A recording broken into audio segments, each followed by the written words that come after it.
மரத்தின் வேர் போல் இருக்கும் நமது பள்ளி தலைமை ஆசிரியருக்கும், அதில் கிளைகளாக இருக்கும் ஆசிரியைக்கும், அதில் இலைகளாக இருக்கும் நமது பள்ளி மாணவ மாணவியருக்கும் எனது முத்தான முதற்கண் வணக்கத்தை தெரிவித்துக் கொள்கிறேன்.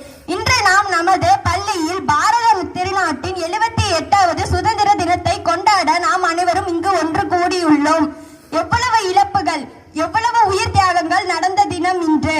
கொடுங்கோர் ஆட்சி ஆங்கிலேயர்களிடம் இருந்து நாம் பெற்றோம். அதில் அந்த சங்கிலியை உடைத்துக் கொண்டு இன்று நாம் சுதந்திரம் பெற்றுள்ளோம். இன்று வெறும் சுதந்திர தின நாள் மட்டுமல்ல, நமது தலைவர்களை நாம் போற்ற வேண்டும், புகழ வேண்டும். அவர்களின் தொலைநோக்கு பார்வையை கொண்டு நமக்கு சுதந்திர